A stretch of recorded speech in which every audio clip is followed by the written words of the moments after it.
Hey, everybody, and welcome to another episode of Think, Engage, Thrive. It's going to be a great one tonight. We've got a great young entrepreneur, Max Kryzhanovskiy. This one's going to be fantastic. Max it came from the Ukraine with his family, ended up, I believe, in Albany, New York. And can you imagine? I think we had Joel Gandara on a couple of weeks ago, and same type of thing. You come to this country and you don't speak the language, you don't have a good foundation, but yet you have to get somewhere, you have to achieve, and so I think that sort of instills something in you, right? So it sort of builds on you. Now Max is he's a successful. He's a co-founder, he's president, he's got a company called MOS Creative. It's a digital media agency. He's got an expertise uh, in building apps, managing apps, and marketing apps. So he's got a really good team with him that builds this a little bit different than what we do at Crunch Growth. He's more focused on sort of apps and technology as well as data and data analytics and things like that. So. But let's bring him in and let's talk to let's hear his story. And again, let's get to know him. Let's get to know his background. Max, welcome. Glad to have you. And Phil, I can't hear you. I don't know what happened with my sound.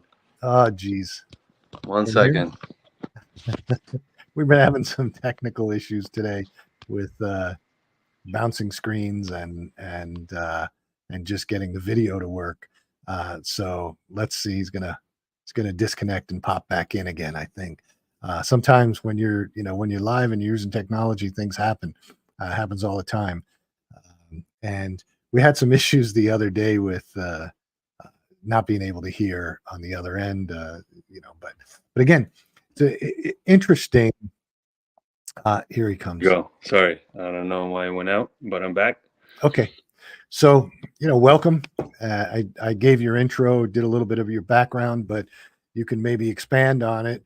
I explained that, you came from the Ukraine and you wound up in Albany, New York, but let's hear your story. Let's hear your background, how you became what you are today, an entrepreneur, how that led to where you are, and then what you do. So. Yeah, absolutely. No, first of all, you pronounced my last name very well, so I appreciate that. A lot of times people are like, how do you say this? Actually, my full name is Maxim Kryzhanovskiy, but when I came from Ukraine, in school, I came in 6th grade telling people Maxim Kryzhanovskiy. They were like, first of all, we don't understand how to spell your last name. Yeah. How do you spell your first name? So we decided to cut it down from Maxim, which is Maksim, to just Max. Yeah. Simplified. My dad actually wanted to cut down our last name as well, but we had to keep something original. Yeah. From when we came from Ukraine. But the letters I and a Y, that I still am trying to figure out. Why not just the I or the Y? Why does it have to be I and a Y? So I think he tried to pick almost every alphabet from every letter from the alphabet. Oh yeah. Yeah, came from Ukraine in 1994. My dad actually wanted to leave from Ukraine in the 80s. A lot of Ukrainian and Russian Jews were leaving from Ukraine and USSR at this point, Soviet Union, that broke up in 89. And the people that were leaving in the 80s, if you kind of look at everyone that's in US, has become very successful, Not, he saw the future, but he just kind of knew there wasn't really too much future at that point, right? Because nobody knew what was going to happen. So he was trying to leave in the 80s. And my grandfather and my mom's father, they don't really want to go. He said, listen, we were born here. This is where we're going to die. And at a certain point when the USSR finally fell apart, thank you, Gorbachev, my grandfather was like, all right, listen, maybe it's time to go. And we came to US, true story. We came to JFK. Actually, we went to Moscow first because you had to go. So it was still kind of like USSR at this point when we were getting all our paperwork done. And we had to go to Moscow to do our interviews. And I went to McDonald's actually the first time in Moscow. It was the first McDonald's that was open in Moscow. The funniest thing is the chairs were bolted to the floor. Yeah. So as you can imagine, I'm 11 years old at this point, right? I'm sitting in the chair. I can't reach the table, and I can't move the chair closer to the table. It's the funniest feeling in the world. So, but I love McDonald's. The food was great. That's funny. Yeah. How'd you end up in Albany? So yeah, that's a funny story actually. I don't know how we ended up in Albany. We came to New York to JFK because my uncle, my grandfather's first son, was living there, and you had to have somebody that actually Yeah, invited you. yeah, We came to JFK, and we were like, "Where are we supposed to go?" And the I think it was security guard, police officer, whoever was there, or TSA, was like, "No, no, this is not your end point. You got to go that way." And first of all, we don't speak English, right? I mean, like barely broken English. right, sure. You got to go that way, and you got to fly to Albany, New York. I was like, what's Albany? we, I mean, it was, it's probably our fault. We should have, or my parents' fault to check out what's our end stop, right? We didn't even know Albany, New York was the capital of New York at this point, right? So we're like, okay, great, okay. So we go from this huge plane, 2-story plane, right? And this is the first time I flew a plane, to a small one of those corn planes, like really tiny planes that literally was flying. And as just recall today, would just go up and down because I think it was cloudy. So it was just a really scary moment. So we're thinking, oh my God, we just came to a brand new country and we're about to die in this plane. It was a very scary moment. But we came as Jewish refugees, and this is actually very interesting because when we came, we had a family that, like a Jewish family that, hosted us. They in our apartment that was ready for us by the Jewish organization. We had food. They set up a table for us to come to their house after we clean up and like get Yeah, ready. So it was a really cool experience, a welcome experience. in Albany. In Albany, New York. It was in Albany. Why did they so they sent you from JFK to Albany because Yeah. that's where the sponsor family was, or So I guess I don't know all the details. So my uncle lived in Brooklyn, New York. Again, we thought that we came to JFK and this is where we're going to stop. And somehow they were like, "No, you got to go to Albany, New York." And I'm guessing that he signed paperwork, but he didn't actually fully sponsor us. So I'm guessing that's probably what happened. And then this organization was like, hey, "Listen, we'll take our own." But it's a really cool experience, and one of my goals actually, because of how these families helped us out, is to help other families in need specifically that come due to these reasons.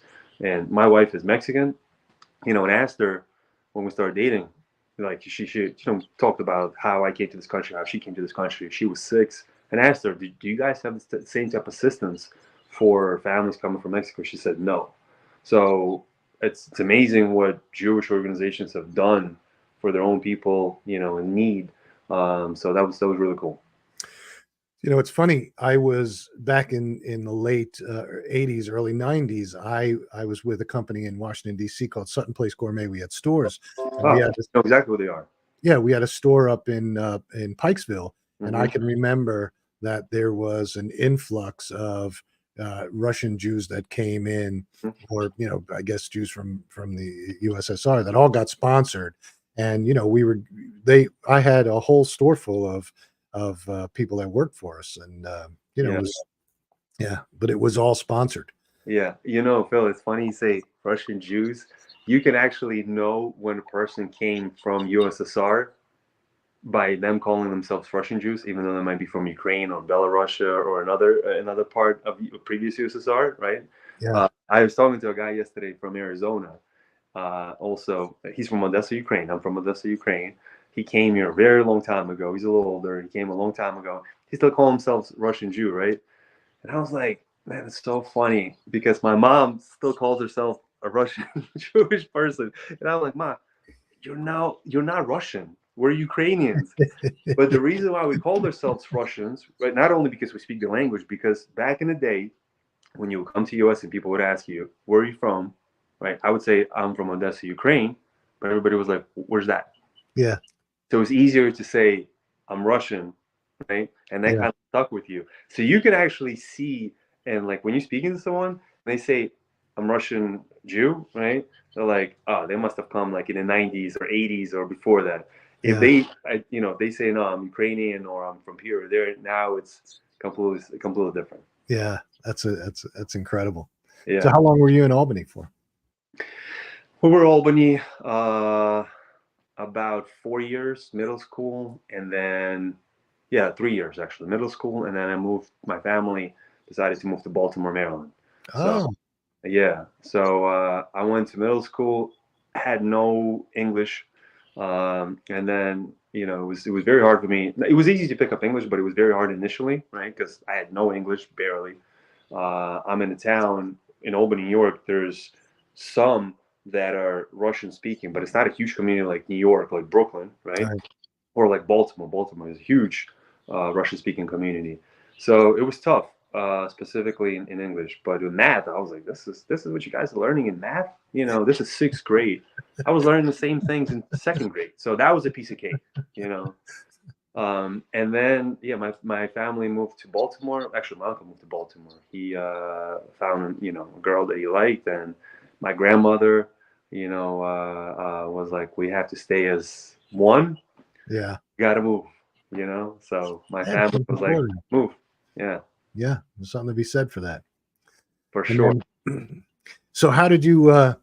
So obviously you graduated high school, and then did you go to college? And Yeah, I went to college. I went to Towson University. Went to school for completely different focus. I went to Towson for finance. Wanted to be an investment banker. oh yeah, A couple really cool movies like Wall Street and Boiler Room, and I was like, oh my god, I want to do that.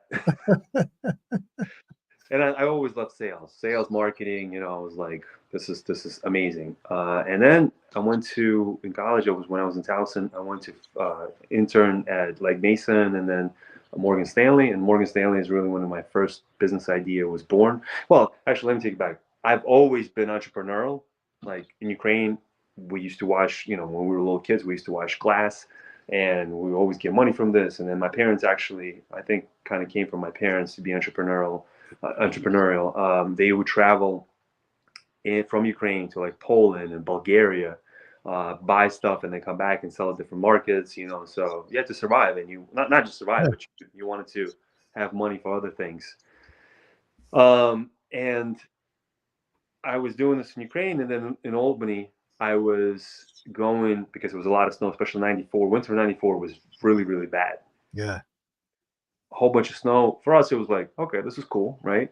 I'm an 11-year-old kid, so I'm going to different houses, and I start meeting people, and I offer my services, to plow their snow, to clean their driveway, which I don't know why kids don't do it anymore today. Well, we haven't really had snow in the last couple of years. right, yeah, Last time we had snow, I was like, where are the kids at? So I was lucky enough to meet a couple of really, really nice older ladies, and they were like, sure, you can come here anytime, right? So I literally I think I actually had this booklet somewhere. It was a little green book, and I wrote down their names, their address, and I would come every time there was snow, even if it was a little bit of snow, they would give me $20, $30. And I was like, this is great. What yeah, else can I do for them? Right. So then it was fall, leaves falling down, I would clean their leaves. So that's kind of how it started. But from Towson, really the business that kind of the steps of business my entrepreneurial trip that started was from Towson, from one of my classes, where one of the entrepreneurs came in and said, if you guys want to make some extra money, go to different businesses and collect empty toner cartridges, like empty toner cores. yeah, I'm like, that's easy, everybody prints, right? I mean, every yeah, business prints, maybe not today as much, but everybody printed before, yeah, especially for mortgages and for title. Like, I mean, paper, the stack sure, of papers. yeah, This yeah, much. So I'm like, okay, cool. I didn't even come up and talk to this guy. I said, let me try this out. I got his card, and I'm in Towson University, so I'm thinking the library probably prints a lot, right? So as soon as class is over, I go to the library, I speak to the lady, and she's like, yeah, I have a bunch of them. Here's a room full of empty toner cartridges. Go ahead and take them. And I'm thinking, like, this is insane, right? yeah, So I mean, I didn't really know too much about what it meant, what it was worth, right? But I was like, all right, so there's a market. Obviously, he wants to buy. There's the product. There's a person that's constantly getting these empty toner cartridges. How do I get them? And then I can go to him and resell them. sure, So I take him, and I was like, you know what? I'm going to come back because I don't have, my car is not big enough to get. I mean, I'm telling you, it was a huge room full of these empty toner cartridges in the boxes. yeah, HPs, Dells, those big tubes specifically for the copiers, like Yeah. live Yeah. copiers, which are not worth anything, but the HPs and the Dells, they are worth something. Especially Dell just came out, so like just to give you an idea for reference, empty toner cartridge for Dell at this point was worth $35. Wow. I mean, as they say, somebody's trash is somebody's treasure, right? Yeah. And then what was he doing? Refilling them and then reselling them? No, so they were collecting them, and then they were just either throwing them out or sending them back. No, but I mean, what the guy you were selling to was. Oh yeah, so he had a copier company that was also collecting them, refilling them. They were filling them in-house and then selling back to his clients who usually were buying copiers. This was more like an additional service just in case, So he has their full business. Yeah, so that's what he was doing. So first we started collecting. So I called all of my friends because I was always the younger out of the whole, all of my group of friends. Everybody had a job at big companies. So I was like, listen, go to usually the office manager, ask them what are they doing with their empty toner cartridges, and ask them if we set up a bin, will they put it in there? We'll even pay them some money for it.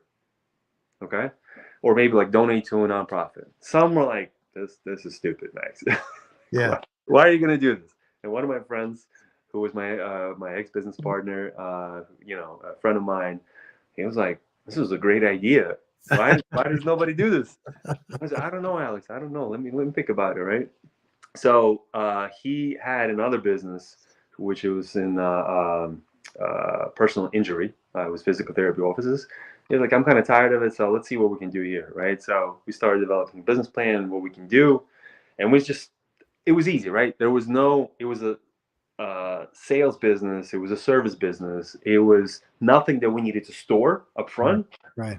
before we actually make money. So we could just go get these contacts. As soon as we get the toner cartridges, we can send them out. So I couldn't find the guy's card who gave me this idea. So we started looking for other places. We found a huge company in Nevada who had several warehouses. This is all they were doing. They were just recycling cartridges. You would mail it to them. They would pay you money. And then if you want, you can actually buy it back from them. I was like, oh my God, this is great. They can brand their boxes with their name. I was like, this is even better than I thought, right? So we started doing this. That was big business at that time when everybody was using toner cartridges. It was huge business online, right? Huge business. At this point, I was also interning at Morgan Stanley. From Lake Mason, then I went to Morgan Stanley, and I'm like, this was in Baltimore, right? At the Wharf location. Yeah. Huge office, 2 floors. Obviously, there's a lot of printing going on. I mean, I saw how much printing was going on because I was curious to know. Yeah. So, I was friendly with the office manager and I said, listen, do you mind if I set up like a bin? Or actually, I asked her first, what do you do with the toner cartridge? She said, nothing. HP gives us the label, we put it in a box, and we ship it back, right? So I don't know. There was a whole industry, so obviously they want to get the parts back so they can refill them. Sure. And you're buying the same things. It's just with HP label on it. Yeah. Right? I was like, you mind if I take them from you? She's like, go ahead, right? So I'm getting these toner cartridges, kind of a little fast forward. I decided to call Morgan Stanley in New York because I have this huge company, and the company is backing us with toner cartridges. Plus, they have this really cool technology where we can install to the printers, where we can actually help them control the printing and pre-order toner cartridges before they're empty. Right. So they have a whole management system. And I was like, this is an amazing idea. Plus, we're tying in technology, so now it's going to be automated, and it's going to be more recurring type of orders, right? Sure. So I get the number of the main guy who makes the decisions, and I call him, man. I was like, all right, listen, I got to really think about my pitch. I call him, give my pitch. He's like, Max, listen, I love your idea. I love your drive, but there's no possible way you can service us. We're Morgan Stanley. We're huge, right? I was like, it's not just me. I have a huge warehouse behind me. Everything can be sent to them. They will take all the orders, the whole system set up. So it's not just me and another guy in a garage receiving photo cartridges and sitting there and trying to fill them up. Anyway, it didn't actually go anywhere. I started working with just a few locations, right? But we didn't actually get the national contract. But it was a good way for me to be able to really kind of try to see if this idea, which I Yeah. knew we had a product market fit, would actually fly with this huge corporation, which would be, at that point, we would probably been in that business. Yeah. But till later on, I was like, it's a commodity business. And at that point, it was just, Yeah. we just didn't feel it was sexy enough. And it was who had better price. That's really what it was. Yeah. But it was big business online. I remember a friend of mine, I can't remember what year it was, but he had a whole website devoted to, he would do the same thing. He would get cartridges, he would refill them, he would resell them as, refills. And it was, Exactly. it was small margin on a per unit basis, but on volume, it was good. Yeah. Yeah. I mean, some cartridges you could make 100% on, some obviously not. But the funny things you say about a website. So at this point, we really, even though we had the tech specifically for printers and Yeah. for print management, we really weren't in tech. So, compared to where we are today and what we do today for Sure. clients, it's like website made sense, e-commerce made sense, SEO made sense, right? You want to be ranked so people find you so you can get the orders and the Yeah. sales. Yeah. At this point, it was more manual. We had a good amount of orders because at this point, we also had a nightclub at this point. So the mortgage industry was really, really hot. So we made friends with a lot of guys that own mortgage companies. And, as they were coming as customers to our nightclub, we showed them a good time. We're like, what else do you do? I own a mortgage company, or I own a mortgage company of 15 locations, right? We're like, well, listen, we have a print management company. We can help you with printing. And usually that was easy sale, right? Yeah. But as soon as the mortgage industry obviously collapsed or went down, in 2008, that was we had to change our direction. And at that point, a little earlier, is when we started really thinking, do we want to continue? When I say we, I was still business partners with my friend. We had to decide: do we want to continue selling toners, or what are we going to be doing? And because we had a nightclub, we started doing a lot of design, development, online marketing for ourselves for the nightclub. We kind of started shifting more to being of a digital agency. At this point, it was kind of like, I would say, design and development agency. Then it shifted into digital agency, and now we're more like a digital and tech agency because we not only do SEO and digital marketing campaigns, but we also build websites, mobile applications, and software. Yeah. So what's the bulk of your business? What's the I would bulk of say now probably we usually start, the perfect type of client is somebody that has an idea, not really sure what the next steps are. Could be from entrepreneur to, a growing startup. We've also had bigger clients, enterprise clients that might want to launch a different product, but not really sure what's the best way to approach it. So we help them with strategy and planning, UX, UI design, product development, web, mobile applications. So that's what I mean by product development. And then from there, usually we can help them create an explainer video. We can help them also drive traffic from SEO. So I would say bulk of our business is definitely web, mobile application, the full product development from, like I said, from planning, design, development. And then we start offering additional items. Yeah. Yeah.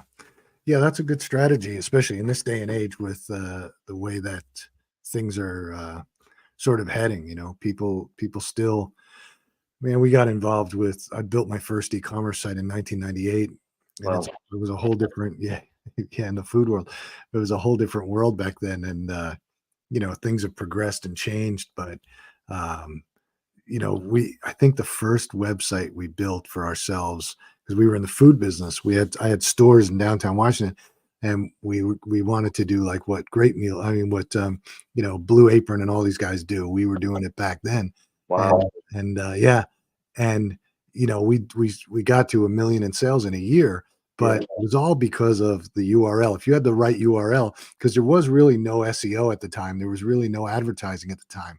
It was all based on people searching, and if you had the right URL, you would hit it.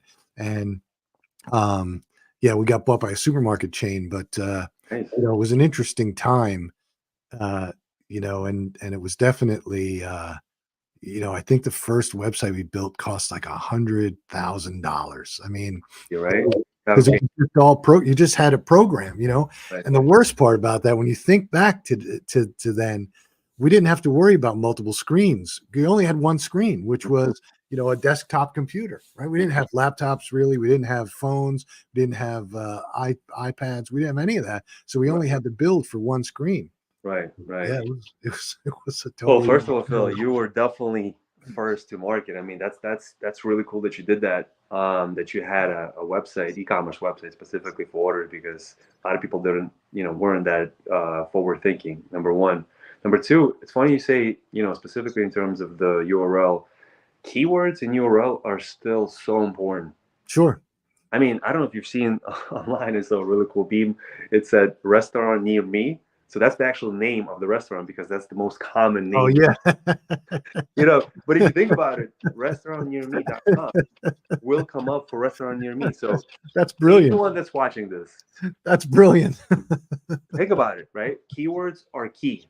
If you can get a keyword that is close to what you're offering, to what somebody's searching for, that's a match. That is the first, highest, and best match of the hierarchy, from the URL, then to metadata, then metadata meaning like the title that shows up on Google, then to H1, H2, H3 tags, and the content on the site. If you have the right structure, the right keywords within a structure, you will be found. If you are going to go into being very creative, which is, that's a great thing to be if you're creative, but you just have to be ready to spend more money on marketing, more money on education, especially if you're in a new industry that nobody has touched or has had experience with. Yeah.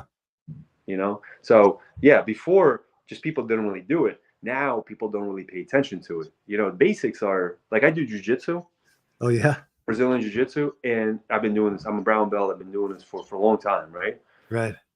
Constantly, I learn from my personal experience of training with higher belts, black belts, or even sometimes lower belts, that basics is what helps you really simplify the process to get to the end point, where this point either you want to choke somebody out or have them tap, right?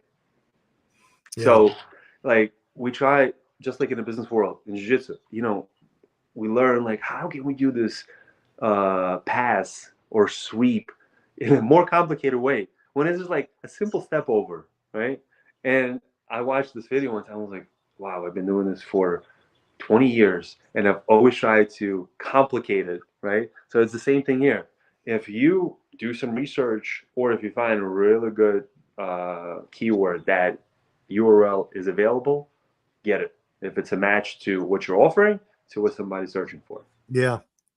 Yeah, no doubt. I mean, it's so funny that we do a lot of work with businesses all kinds of sizes, similar to yours, but I also do a lot of mentoring, and I always go back to when I talk to people about just the basic fundamentals of the business, right? Mm-hmm. Because that's where you're gonna make or break the business. And we have clients that are scaling and doing a lot of sales, and we always have to bring them back because they always want fancy ads and fancy this and fancy that, and which we're capable of doing, video and things like that. But at the end of the day, when you really look at the metrics, it's always the basics. It's always the blocking and tackling that gets the job done. And the playing field changes a little bit, but it's the game is still the same. 100%. Couldn't agree with you more. Yeah. It's interesting because it's shifting. I mean, there's no question there's a shift in how ads are being done, because, people are, the advent of video on Reels and TikTok and YouTube Shorts, there's no question that people are looking at it differently. So they're consuming very fast, 30 seconds, 45 seconds. Mm-hmm.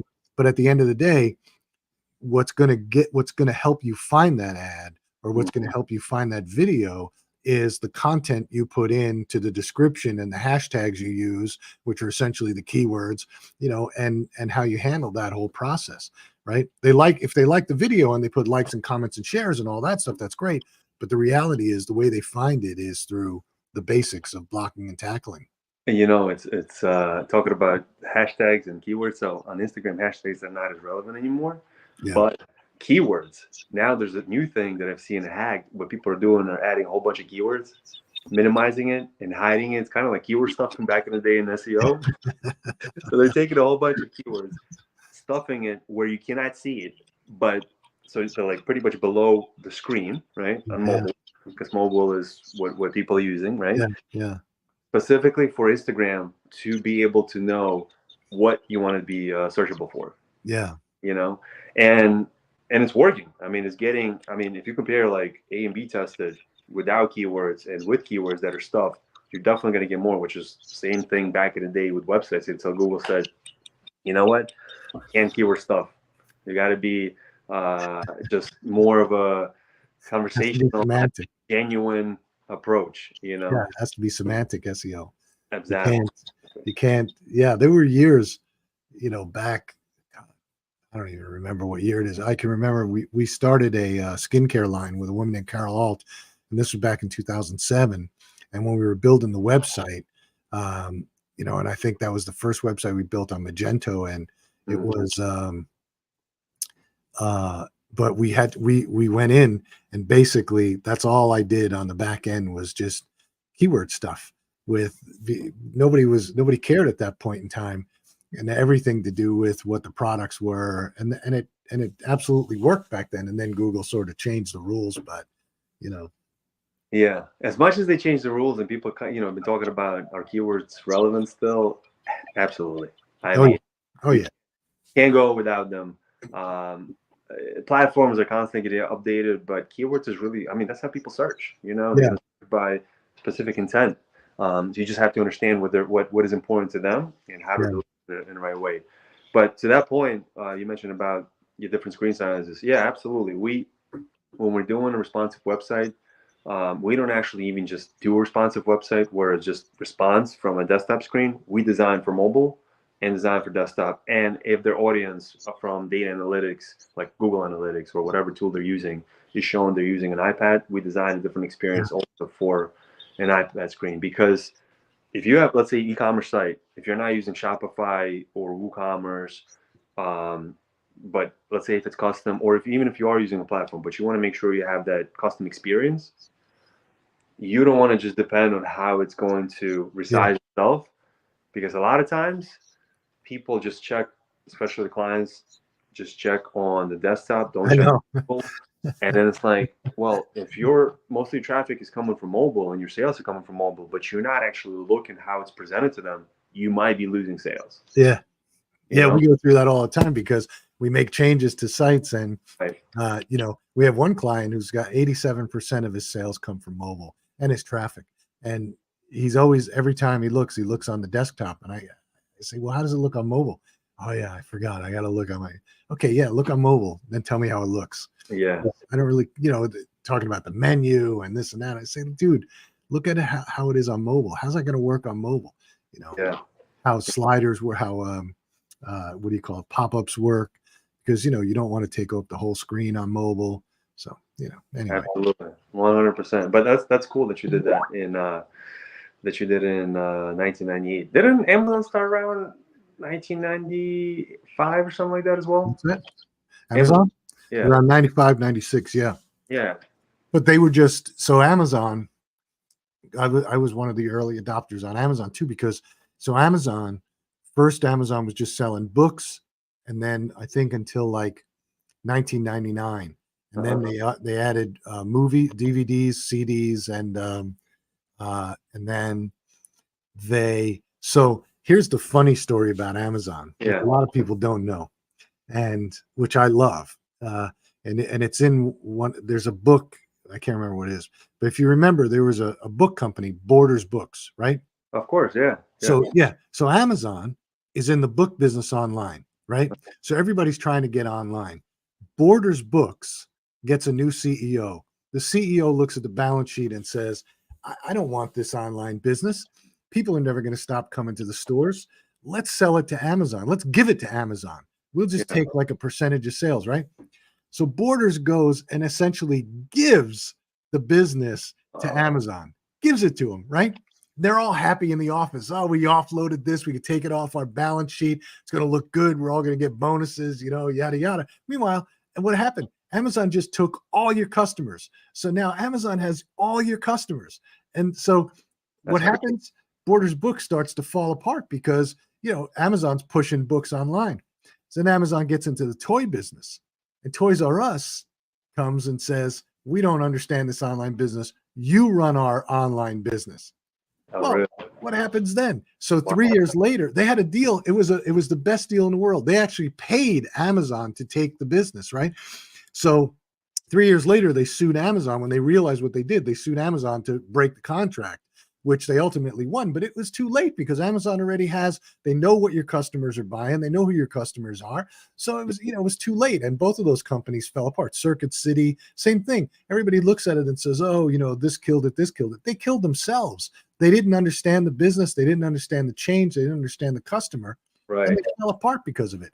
But so it was 2006 when Amazon started allowing other sellers to come on the marketplace outside of, by then it was just books, CDs, DVDs, toys, and something else. But Amazon controlled everything, really. Yeah. They had other booksellers and stuff on there. But then we went on with skincare, and it was a whole different world than it is today. I mean, it was great. You could do a lot of great things on it.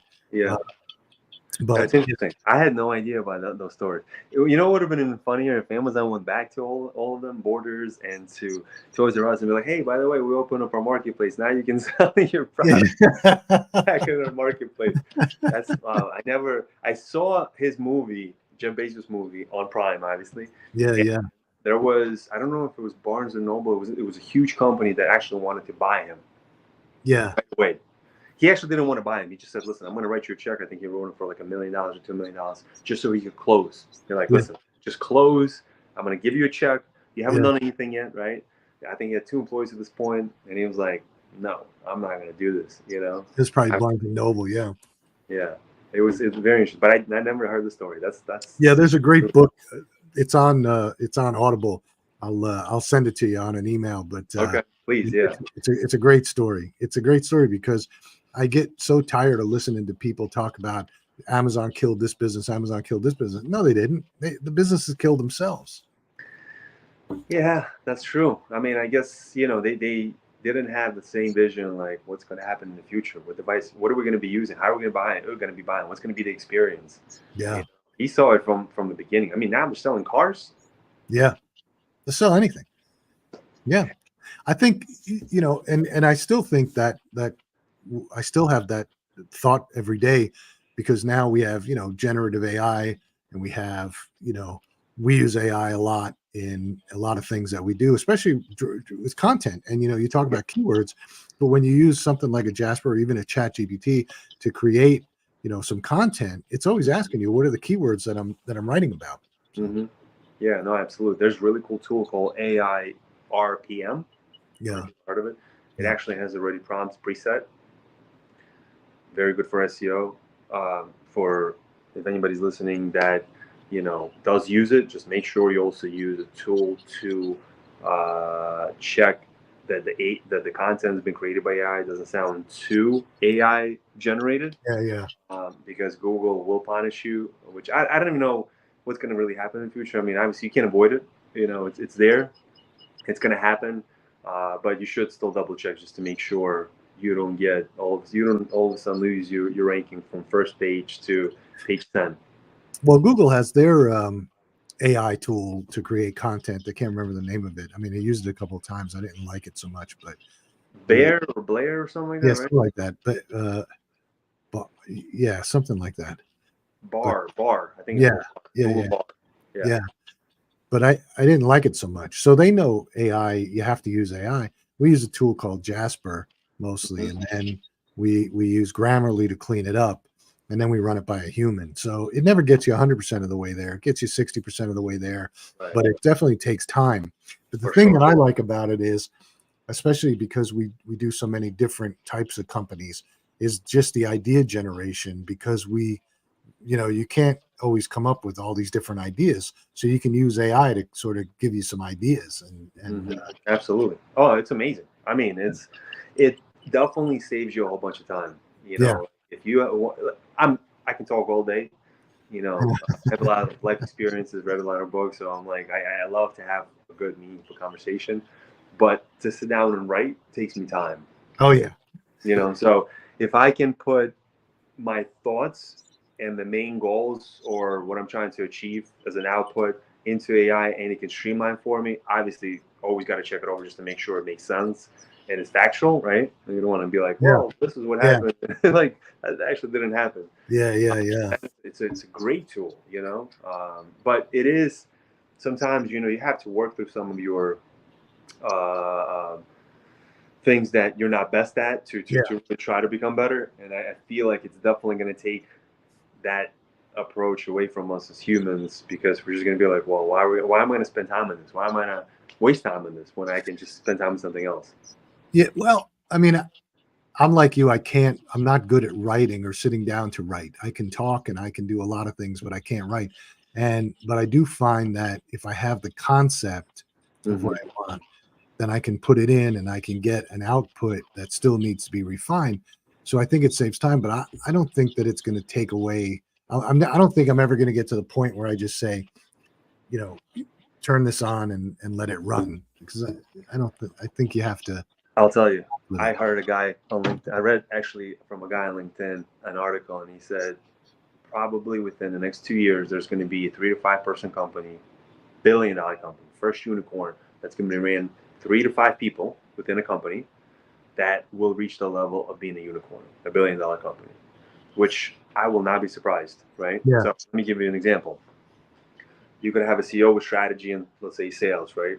You could have, which I think it's going to get at a certain point, a knowledge worker to be able to create prompts to run and write code yeah, with some kind of continuous integration, continuous delivery to check on it as well, and yeah, distribute it to whatever it needs to go, if it's web, if it's iOS, if it's Android, whatever it is, right? A great marketer, that's 3 right there, yeah, right? And then maybe some kind of operations support person, again, could support it with bots. yeah, Very, very possible. It wouldn't be a physical product. It would be some kind of a digital product or a SaaS product, right? But it is very, very possible. And I'm like, when I heard this, I said, I had to think about it. I was like, is this really possible? But the more I think about it, the more I see capabilities of AI. I think it's definitely possible. I don't think, and this is actually another really interesting thing. Somebody I spoke with yesterday told me that some VCs are starting to look back into blue collar industries now because they're afraid that AI is going to take away, you know, the knowledge workers, and the AI is going to take away jobs from software development and other things, specifically in knowledge work. yeah. I could see a billion-dollar company being run by 3 to 5 people. Um, and I could even see it with a physical product. You know, when we did Raw Beauty, we we had a manufacturer that we interfaced with. You know, we made them a partner in the business just for strategic reasons. We sold on the shopping channels first and foremost, and here and Canada and UK and Italy, and we also sold on our website. But the order fulfillment happened right from a company, a third party logistics company that got the product moved to them from the manufacturer. The manufacturer fulfilled the orders to the shopping channels. We did, there were 4 of us, and what we did was really run around selling the product. And Carol was the spokesperson. We did shows, we did the shows on the shopping channel and things like that. And then the accounting you outsourced to a good bookkeeping service. So I mean, it was, I Yeah. think I think you could do it. I'm a big fan of keeping it lean and mean and outsourcing where it's possible and profitable, and trying to keep the resources focused on selling. That's, so I don't know. Yeah, I think you're probably 100% right. I think you could get to a unicorn with 3 to 5 people, even if it is whether it's a SaaS product or Yeah. whether it's even a physical product. That would be mind blowing to actually Wouldn't it? get to that point. I'd love to be the first, but it's not an easy task to take on. Yeah, that's So would amazing. I. You're 100% right. I mean, yeah, with all the right partners in place. I mean, internally, you don't need to have a top heavy team. As No. long as you have the right people in place, the right partners in place, totally makes sense. Yeah. Yeah, I hated having offices, just because it's like you build this office and then you're paying this rent just for people to come, and they're doing the exact same thing they would be doing somewhere else, but they're coming to an office just so you can touch them and see them and, interface with them around it just, I don't know, it just doesn't make a lot of sense to me. I was sort of happy when COVID hit and because we had two offices, and when COVID hit and everybody dispersed, and then it went on longer than it should have, and nobody was coming back, and the leases were due, and we said no need to re-sign because we don't know when this is going to end, and and everybody decided to stay, and we were working fine from home. We were using tools, Skype or Right. whatever, to interface every minute, and I kind of like it. Yeah, no, I like it overall, but I do like that experience of coming in and being able to interact with someone. Yeah. Not every day, so I totally agree with you. We're the same way. We're remote. We have an office in Columbia, Maryland, within Maryland Innovation Center. But it's cool for the community also. It's not just like I have separate offices, so I know exactly. I feel you're paying. You're paying. Who are you paying? It's not like you're gonna own the property. You're paying the, property management company to pay off their property, right? Right. That didn't make sense. So I completely agree with you. I am curious to see what is going to happen actually with commercial real estate, because obviously WeWork is going under. They filed their Chapter 7. Right? So that's it, game over. I mean, that's crazy. They filed Chapter 7, and Adam Newman is still a billionaire. I know, right? Good for him. It's crazy. I mean, great concept. That's just an amazing. Huh? It's an amazing phenomenon to me that guys can fail and get paid out well. It just kills me. It's like your point is the guy that came up with the lean startup. He was also, I believe, came from Ukraine back in like in the 70s or 60s. Came to San Francisco. This is how he came up with the concept. He's like, he started one company, he failed. Started another company, he failed, but like he took it a little further. And then he calls his mom. He's like, "Oh my God." He's like, they will actually invest into me for me to learn from my mistakes and to be able to fail. In some countries that's looked down upon, right? Like if you start a business, if you fail, it's not good, but it's great if you learn from it. Yeah. But look at some of these coaches on football, and a guy gets fired, he walks away with $62 million or $70 million because they have to pay out his 5-year contract. And it's the team went 1-10, and you're going to walk away with 20 million. It's mind-boggling to me. But I agree. Yeah. So let me ask you a couple of questions. So what do you think, from your experience of meeting with entrepreneurs and being involved in the innovation center and all that stuff, what are some of the qualities you think every entrepreneur should have? Good question. I think entrepreneurs should be curious. Yeah. I think they should be persistent. I think they should be flexible, right? A great sales book actually is Cat in the Hat. When he's offering the ham. Yeah. Would you like it in the water? Would you like it in the car? Would you like it on land? I never thought about it. We actually had somebody that came into office, a client of ours, and he explained the book, and I was like, wow. I mean, it was just mind blown. I never looked at it that way, but it made perfect sense. So flexible in terms of, don't fall in love with a product or service offering, because you have to be flexible to the market. Yeah. If you want to be successful, have to be adaptive. Like if market changes, how do you change with it, or how do you foresee in the future? If you really want to be an early adapter. And I think it's good to accept failures, because the problem that I think in California, especially in San Francisco, I mean, it's probably changing now, is that, if you get constantly funded with just an idea stage, and I know it's changing now because it's not easy to come by money, you have to fail to understand the emotion of what it feels like, to know how to avoid that next time, or to really develop your gut feeling, right? As they say, listen to gut. Let's, to have that understanding and the emotion, I think, will help to drive future success. Well, I think everybody has to have that flexibility and drive, and certainly failure. We've talked about this on this show a lot of times. I did my first startup when I was 27 years old, and it was a freaking disaster, biggest disaster of my life. And I talk about it all the time because it was a failure of leadership, a failure of management of process.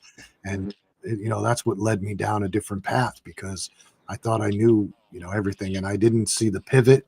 There was an opportunity to pivot and I didn't see it. And I think and like you said, I wasn't aware.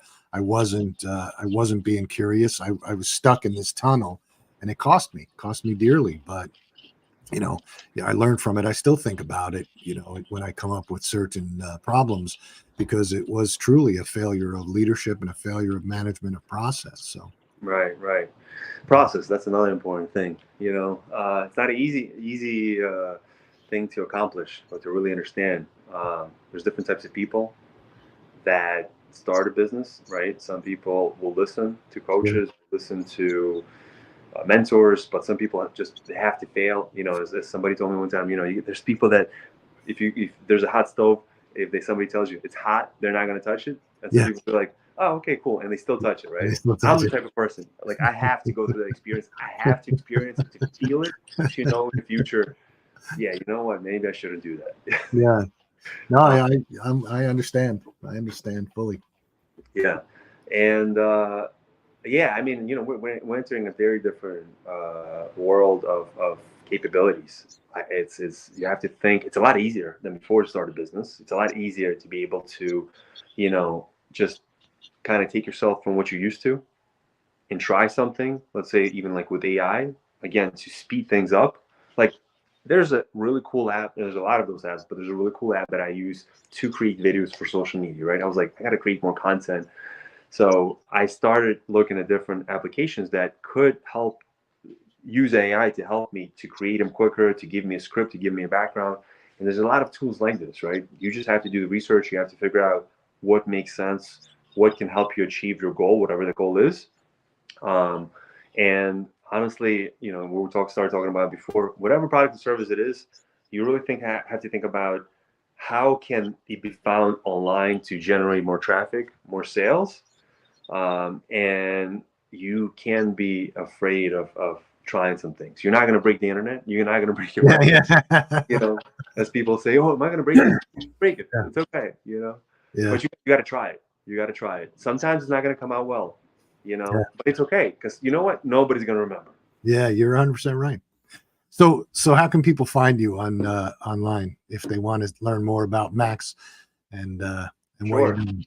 They can. If somebody wants to email me for any questions or just to connect, my email is maxk@moscreative.com. They can find me at reach out on our website, moscreative.com. They can find me also on LinkedIn. Very involved on LinkedIn.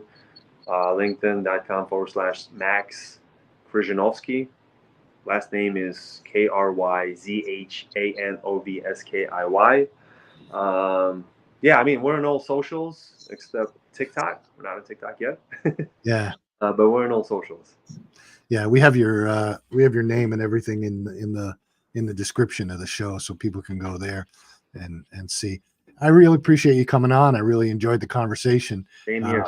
It went on a little bit longer than I thought, but that's okay. We're running out of time. So Same here, Phil. Yeah, this was great. Yeah, if you want to continue this, let me know anytime. We can schedule it.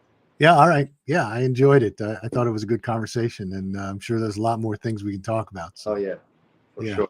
So let's keep in touch. I'll send you an email with that book that I was talking about Amazon. Please. I think you'll enjoy it. And, please, that would be awesome. I appreciate it. Thanks, Phil. All right. Well, I gotta end this, and so good to see you, and again, we'll talk in the future.